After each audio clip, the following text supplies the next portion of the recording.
ইমন বাবা, গোস্তর টুপলাগুলো একটু বন্টন করে দিয়ে আসো। তোমার খান চাচার জন্য এই টুপলাটা, আর হলো চৌধুরী সাহেবের জন্য এই টুপলা, আর মাতুব্বরের জন্য এই টুপলাটা রাখছিলাম, এটাও একসাথে দিয়ে আসো। আচ্ছা ঠিক আছে আব্বা, আমি গেলাম। আচ্ছা।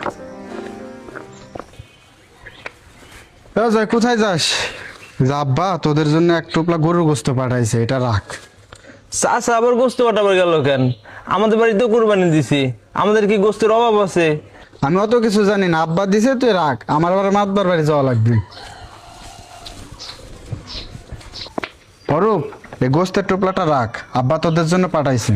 চাচা আমাদের লেগে গোস্ত পাঠাবার গেল কেন?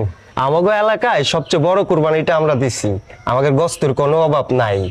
আরে আব্বা পাঠাইছে, তুই এটা রাখ, আর এই বাকি টোপলাটা আমি মাতুব্বর সাহেবের দিয়ে আসি।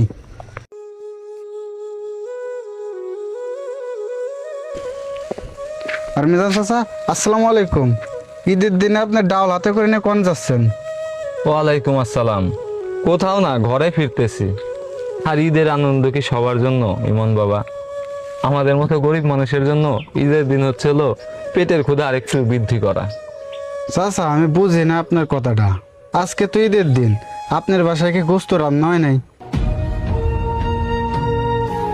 রান্দা কি রাঁধবো বাবা? আজকে ঈদের একটা দিন, মানুষের দুয়ারে দুয়ারে গিয়ে দাঁড়াইছিলাম।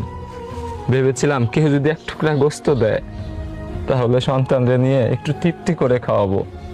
মানুষ আমার দিকে এমন ভাবে তাকায় বাবা, মনে হয় আমি চোর, না এলে ডাকাত।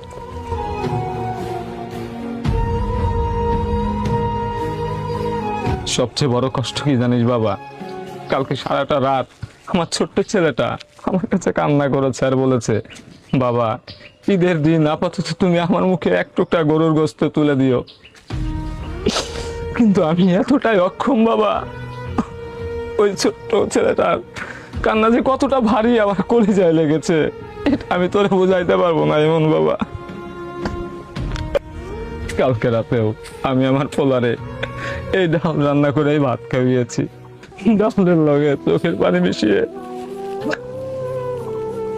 কান্না করতে করতে সে ঘুমাসে পড়েছে। আমি এমন বাবা অক্ষম, আমি আমার ছেলের মুখে এক টুকরো গরুর গোস্ত উঠাই দিতে পারি নাই রে বাবা। ঈদে একটা দিন গেল, আমার ছেলেটা কি খেয়েছে আমি সেটাও জানি না।